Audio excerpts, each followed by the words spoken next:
साथियों नमस्कार।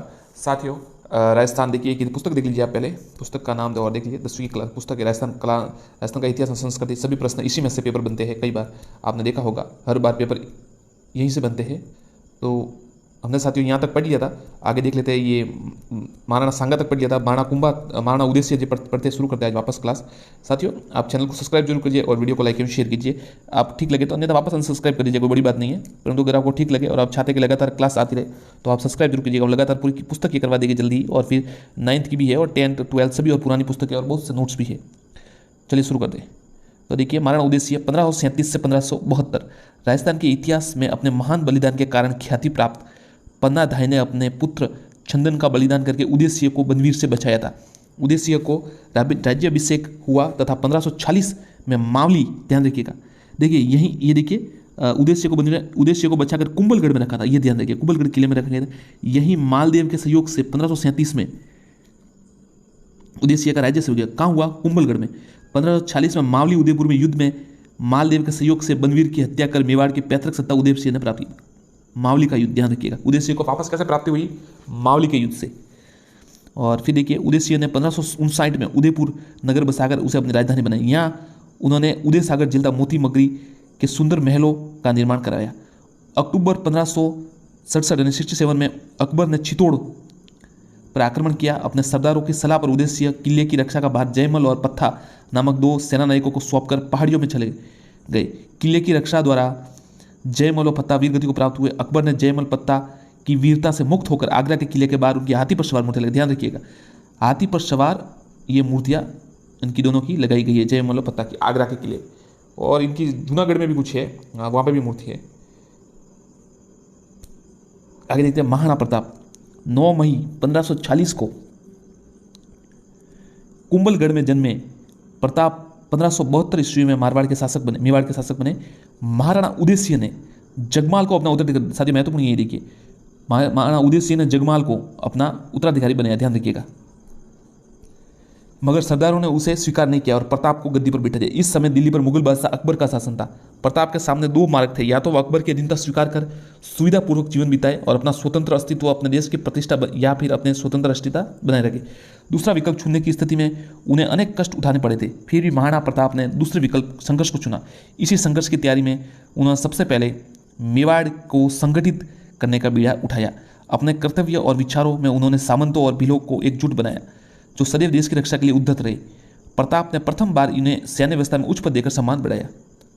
अब देखिए, ये सबसे इंपॉर्टेंट देखिए, मुगलों से बचकर युद्ध का प्रबंध करने के लिए उन्होंने गोकुंदा से अपना निवास स्थान कुंभलगढ़ स्थानांतरित किया। अकबर किसी भी तरह से मेवाड़ को अपने अधीन करना चाहता था, अतः उसने समझौते का प्रयास किए। अब देखिए, कौन कौन समझौते में 4 भेजे थे उन्होंने। अकबर ने 1572 से 1576 4 वर्षों में उसने 4 शीर्षमंडल भेजे। जलाल खां कोर्ची, महान सिंह, भगवान दास टोडरमल, जमा भाटो, ध्यान रखिएगा, आप ऐसे याद कर सकते हैं, जमा भाटो, ये क्रमशः है, आप याद कर सकते हैं। जमाल खान, मान सिंह, भारमल और भगवान दास और जलाल खां, मान सिंह और भगवान दास और टोडरमल। मगर महाराणा प्रताप ने संधि करने से में कोई रुचि नहीं दिखाई, अतः मेवाड़ को मुगल आक्रमण का सामना करना पड़ा। 1576 ईस्वी में मारवाड़ में अकबर ने मेवाड़ अभियान की तैयारी हेतु अजमेर पहुंचा और उसने मान सिंह को मेवाड़ अभियान का नेतृत्व सौंपा। आगे देखते हैं। देखिए, 18 जून 1576, कुछ विद्वान इसको 21 जून भी कहते हैं, को खमनोर के पास मुगल सेना का प्रताप से युद्ध हुआ, जिसे हल्दी घाटी के युद्ध से नाम से प्रसिद्ध है। देखिए, कोई 21 जून कहते हैं, कोई 18 जून कहते, ज़्यादातर 18 जून को ये वैलिड, मतलब आप कह सकते हैं, माना गया है। 2 ऑप्शन नहीं आते कभी भी। प्रताप की सेना के हरावल, यानी सेना का जो अग्रिम दस्ता होता है, उसे नेतृत्व हकीम खां सूर कर रहा था। ध्यान रखिएगा, ये सवाल आता है कि जो हरावल का नेतृत्व हकीम खां सूर, जो अफगानी था, जबकि मुगल सेना का हरावल का नेतृत्व जगन्नाथ कछवा कर रहा था। अब देखिए साथियों, यहाँ पे तो हकीम खां सूर हरावल का नेतृत्व कर रहा था और यहाँ पर जगन्नाथ कछवा कर रहे थे। युद्ध में प्रताप के जीवन को संकट में देखकर झालाविदा ने प्रताप का मुकुट धारण कर लिया और प्रताप को युद्ध भूमि से दूर भेज दिया। इस युद्ध का परिणाम नहीं निकल सका, अकबर का उद्देश्य पूर्ण नहीं हो सका। परिणाम स्वरूप हल्दी घाटी के युद्ध के बाद महाराणा प्रताप पहाड़ों में रहते हुए वहीं से मुगलों को परेशान करने के लिए धावे मारने शुरू कर दिए। इस युद्ध को ये सारी इंपॉर्टेंट है। देखिए, खमनोर का युद्ध किसने कहा? अबुल फजल ने। अबुल फजल ने इसे खमनोर का युद्ध कहा था, हल्दी घाटी के युद्ध को खमनोर का युद्ध कहा। बदायूं ने गोकुंदा की, जेम्स टॉड ने हल्दी घाटी का युद्ध का, जो कि सबसे ज़्यादा नाम जिसका इसका नाम अब हल्दी घाटी का युद्ध से ही सभी जानते हैं। अबुल फजल ने कहा अबुल फजल ने इसको कहा था खंदौर का युद्ध, बदायूं ने कहा गोकुंदा का युद्ध और जेम्स टॉड ने कहा हल्दी घाटी का युद्ध। अब देखिए साथियों, यहाँ लिखा हुआ क्या आप जानते हैं हल्दी घाटी नाम हल्दी रंग की मिट्टी के कारण नहीं पड़ा, ऐसी मिट्टी यहाँ है भी कहाँ, लाल पीली और काली 3 रंगों वाली मिट्टी है, फिर हल्दी घाटी नाम क्यों पड़ा? तो इसका एकमात्र कारण यह है कि यहाँ हल्दी छड़ी कहीं नवविवाहित पुरुष वेश में लड़ मरी। ये अजूबा भारत डॉक्टर महेंद्र बानावत पृष्ठ संख्या 153 पर लिखा गया है। अब देखते हैं 1576 में 1585 तक अकबर ने मेवाड़ पर अधिकार के लिए अनेक सैन्य अभियान चलाए। शाहबाज खां, अब्दुल रहीम खान खाना नेतृत्व में सेनाएं भेजी, मगर ज़्यादा सफलताएं नहीं मिली। इस कालखंड में 2 महत्वपूर्ण घटनाएं, देखिए घटना क्या हुई। 3 अप्रैल 1578 को भीषण संघर्ष के बाद शाहबाज खां कुमलगढ़ दुर्ग पर अधिकार करने में सफल रहा। 3 अप्रैल 1578 शाहबाज खां। 1582 में महाराणा प्रताप ने मुगलों के विरुद्ध दिवेर नामक चौकी पर आक्रमण किया और महाराणा के पुत्र अमर सिंह ने चौकी पर तैनात मुगल सेनाबाज सुल्तान खां को एक ही वार में परलोक पहुंचा दिया। एक छोटी सी मेवाड़ी सेना की ये बहुत बड़ी सफलता थी। इसी कारण दिवेर को मेवाड़ का मैराथन कहा जाता है। तो मेवाड़ का मैराथन किसे कहा जाता है? दिवेर के युद्ध को, और ये 1582 में हुआ था। अब देखिए 1585 में अकबर मेवाड़ की तरफ से कोई अभियान नहीं भेजा। 1585 से 1597 के बीच महाराणा प्रताप ने चित्तौड़ एवं मांडलगढ़ को छोड़कर शेष राज्यों पर पुनः अधिकार कर लिया। छावंड को अपनी राजधानी बनाया, राज्य में सुव्यवस्था स्थापित की। देखिए छावंड को अपनी राजधानी बनाया, ये सबसे इंपॉर्टेंट है। छावंड को 19 जनवरी 1557 महाराणा प्रताप की मृत्यु हो गई। 19 जनवरी 1557 को छावंड के पास बारडोली नामक गांव में प्रताप का अंतिम संस्कार किया गया। महाराणा प्रताप के संबंध में कर्नल टॉल लिखते हैं, ओल्पस पर्वत के समान अरावली में कोई ऐसी घाटी नहीं जो प्रताप के किसी न किसी वीर कार्य, उज्ज्वल विजय या उससे अधिक कीर्ति युक्त पराजय से पवित्र नहीं हुई। हल्दी घाटी मेवाड़ की थर्मोपल्ली और दिवेर मेवाड़ का मैराथन। क्या बात कही साथियों, मेवाड़ का मैराथन तो है दिवेर और थर्मोपल्ली है हल्दी घाटी। तो आपको पता होगा थर्मोपल्ली कौन सा युद्ध है, जो आपको पता लियोनार्डस जो 300 नामक आपको पिक्चर देखी होगी आपने फिल्म है जिसमें, और जो स्पार्टन का है, जो लियोनार्डस राजा था, जो 300 थे और वो पर्शियन साम्राज्य से लड़े थे। 300 लोग थे, पर लाख की सेना से 10 लाख की सेना से वो अकेले घाटी में लड़े थे। तो इसलिए उस जैसे वीर युद्ध से इनकी तुलना की गई है। तो महाराणा प्रताप ने साथियों बहुत ही महानता से अकबर का प्रतिरोध किया और कभी अधीनता स्वीकार नहीं की, और अंत तक वो अमर रहे। और देखिए एक सबसे बड़ी बात देखिए इसमें क्या लिखा कर्नल टॉड ने, आप ये ध्यान से देखिएगा। कर्नल टॉड ने लिखा है कि किसी वीर कार्य, उज्ज्वल विजय तथा उससे अधिक कीर्ति युक्त पराजय। देखिए क्या लिखा है, उज्ज्वल तो विजय है, परंतु अगर पराजय भी हुई है तो वो कीर्ति युक्त थी। मतलब युद्ध विजय से भी ज़्यादा उनकी पराजय को महत्व दिया गया कि मतलब वो इतने वीर थे। अब देखिए राणा अमर सिंह 1597 में मेवाड़ का शासक बना। जो शासक बनने के उपरांत उन्होंने मुगल आक्रमण का सामना करना पड़ा। 1613 में जहांगीर स्वयं अजमेर पहुंचा और शाहजादा खुर्रम शाहजहां के मेवाड़ अभियान पर नेतृत्व सौंपा। उसने मेवाड़ में लूटमार और आगजनी द्वारा संकट की स्थिति उत्पन्न कर दी। मेवाड़ के सामंत युद्ध से उब गए थे और उन्हें जागीर भी वीरान हो गई थी। अतः उन्होंने कुंवर करण सिंह को अपने पक्ष में कर राणा पर मुगलों से संधि करने का दबाव डाला। सरदारों के दबाव के कारण अमर सिंह को झुकना पड़ा और मुगलों से संधि स्वीकृति देनी पड़ी। 1615 में मेवाड़ मुगल संधि, ये साथी इंपॉर्टेंट है। 1615 मेवाड़ मुगल संधि हुई। चित्तौड़ पुनः मेवाड़ को लौटा दिया गया, मगर उसकी मरम्मत नहीं की जा सकती थी। इस कारण 90 वर्षों से चले आ रहे मेवाड़ मुगल संघर्ष का अंत हुआ। राणा अमर सिंह अपने इस कार्य से खुश न थे और स्वयं को राज कार्य से विरक्त कर लिया। जहांगीर के जीवन की ये बड़ी सफलता मानी जाती है। आगे देखते हैं महाराणा राजसिंह। महाराणा राजसिंह ने शासक बनते ही चित्तौड़ की मरम्मत के कार्य को पूरा करने का निश्चय किया, लेकिन मुगल सम्राट ने इसे 1615 की मेवाड़ मुगल संधि के शर्तों का प्रतिकूल मानते हुए चित्तौड़ दुर्ग को ढहाने के लिए 30,000 सेना के साथ सादुल्ला खां को भेजा। ये देखिए सवाल ऐसा आता है, किसको भेजा? सादुल्ला खां को। सादुल्ला खां को 30,000 सैनिकों के साथ भेजा। राजसिंह ने मुगलों का संघर्ष करना उचित न मानकर सेना को वहां से हटा लिया। मुगल सेना कंगूरे और बुर्ज गिराकर लौट गई। 1658 में मुगल शाहजहां ने उत्तराधिकारी युद्ध छिड़ा, मगर महाराणा किसी का पक्ष समर्थन नहीं करना चाहता, अतः महाराणा टाल मटोल करता। जब औरंगजेब दिल्ली का शासक बना तो प्रारंभ में उसने राजसिंह से अच्छे संबंध रहे। औरंगजेब ने उन्हें 6,000 जात और सवार का मनसब भी प्रदान किया, किंतु किशनगढ़ की, देखिए याद रखिए ये सवाल कई बार आया है। एक तो देखिए राजसिंह को 6,000, महाराणा राजसिंह को 6,000 जात और सवार का मनसब भी दिया, परंतु आगे देखिए किशनगढ़ की राजकुमारी चारुमती, ये थोड़ा इंपॉर्टेंट देखिए, किशनगढ़ की राजकुमारी चारुमती, ध्यान रखिएगा।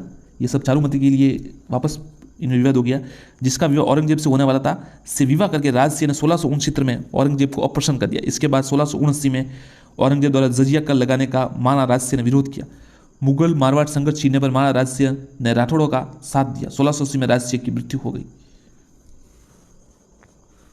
अब देखते हैं अकाल प्रबंधन के उद्देश्य महाराणा राजसिंह ने गोमती नदी के पानी को रोककर राजसमंद झील का निर्माण किया। इस झील के उत्तरी किनारे 9 चौकी नामक स्थान पर राज प्रशस्ति, ध्यान रखिएगा, राज प्रशस्ति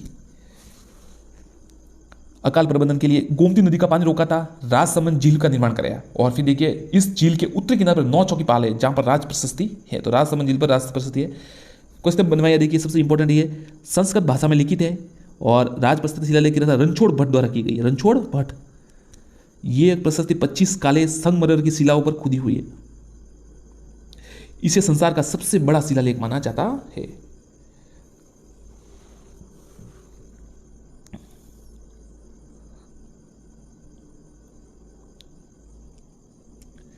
आगे देखते साथियों, मारवाड़ के राठौड़ वंश व प्रतापी शासक। देखिए जिस प्रकार गुहिलों का शासन मेवाड़ पर था, उसी प्रकार यहाँ पर मारवाड़ में महान जो प्रतापी शासक थे हुए कई। तो देखिए अलग अलग प्रतिपादित किए गए। राठौड़ वंश की उत्पत्ति विषय में मतभेद है। विभिन्न ताम्रपत्रों, शिलालेखों और प्राचीन पुस्तकों से राठौड़ वंश की उत्पत्ति को लेकर भिन्न भिन्न। कुछ विद्वानों ने माना कि राठौड़ हिरण्यकशिप की संतान है। जोधपुर राज्य की ख्यात में इन्हें विश्वतुमान के राजपूत के पुत्र राजा वृहदबल से पैदा होना लिखा। देखिए ये देखिए जो जोधपुर राज्य की ख्यात है, पहले तो एक बार हिरण्यकशिप से संतान से माना गया, फिर देखिए जोधपुर राज्य की जो ख्यात है इसमें राजा विश्वतुमान के पुत्र राजा वृहदबल से पैदा होना लिखा है। दयाल दास ने इन्हें सूर्यवंशी माना है और इन्हें ब्राह्मण मलराव की संतान माना है। नैन सिंह ने मारवाड़ों को राठौड़ के कन्नौज से आने वाली शाखा बताया है। कर्नल टोड ने राठौड़ वंशावलियों के आधार पर इन्हें सूर्यवंशी माना है। तो ये 4 आप ध्यान रखिएगा। इस प्रकार राठौड़ की उत्पत्ति के संबंध में एक मत नहीं है, किंतु सभी विद्वान ने दक्षिण भारत के राष्ट्रकूटों के अवश्य संबंधित मानते। इसमें जोधपुर और बीकानेर के राठौड़ अधिक प्रसिद्ध है। जोधपुर के राठौड़ों का मूल पुरुष आदि पुरुष सिंह था, जिसे कन्नौज के गढ़वाल जयचंद का वंशज माना जाता है। सिंह केवल मारवाड़ के एक छोटे से भाग पाली के उत्तर पश्चिम में अपना राज्य स्थापित किया था। सिया ने मारवाड़ के राठौड़ राज्य की स्थापना की तो की, परंतु व्यवस्थित नहीं कर पाया। अब देखिए रावछुंडा, अपने साहस और कूटनीति से रावछुंडा ने मंडोर पर अधिकार किया। इसने मंडोर को राठौड़ की राजधानी छुड्डा ने बनाया। ध्यान रखिएगा, रावछुंडा ने मंडोर को राजधानी बनाया। मंडोर पर अधिकार करने के बाद अपने आसपास के क्षेत्रों पर खाटू, डीडवाना, सांबर, अजमेर, नाडोल, पाली आदि पर भी अधिकार कर लिया। अब देखिए थोड़ा ये तो विस्तृत हो जाएगा। आगे देखिए पुंगल के भाटियों द्वारा वह धोखे से 1423 में मारा गया। ध्यान रखिए पुंगल के भाटियों द्वारा। उनकी पत्नी छांद कंवर ने छांद बावड़ी, ये देखिए बहुत अच्छा है, रावछुंडा छांद बावड़ी का निर्माण कराया। उनकी पत्नी ने छांद बावड़ी का निर्माण कराया।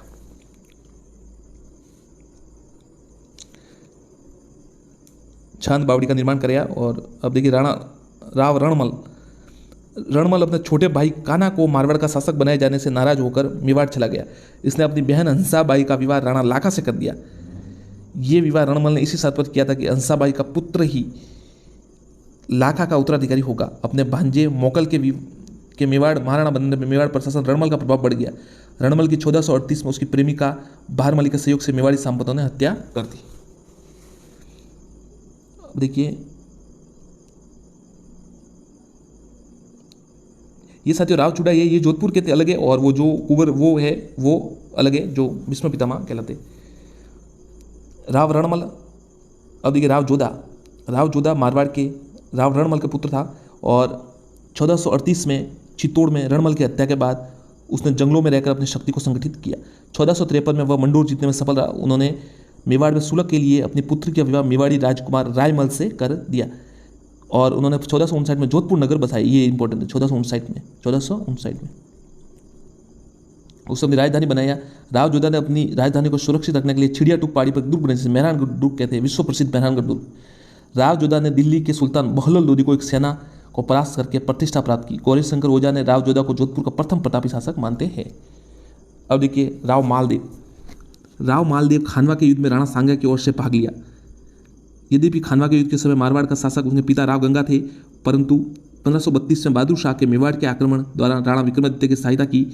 1536 में राव मालदेव ने जैसलमेर के राव लूणकरण के पुत्री उमादेवी से, ध्यान रखिएगा, इससे विवाह किया। राव मालदेव ने जैसलमेर के जो शासक थे राव लूणकरण, उनकी पुत्री उमादेवी से, जिसे इतिहास में रूठी रानी के नाम से प्रसिद्ध है। इस कारण था यह कि मालदेव के ससुर वह उमादेव का पिता लूणकरण मालदेव की हत्या करवाना चाहता था। इसकी सूचना मालदेव की सास ने मालदेव को भिजवा दी। इस घटना के बाद मालदेव उमादेव के संबंध बिगड़े। वह रूठकर अजमेर के तारागढ़ में रही। इतिहास में रूठी रानी के नाम से प्रसिद्ध रही। मालदेव ने मेड़ता के वीरमदेव और बीकानेर के राव जस्सी पर आक्रमण कर 1542 में अनेक उनके राज्यों पर अधिकार कर लिया।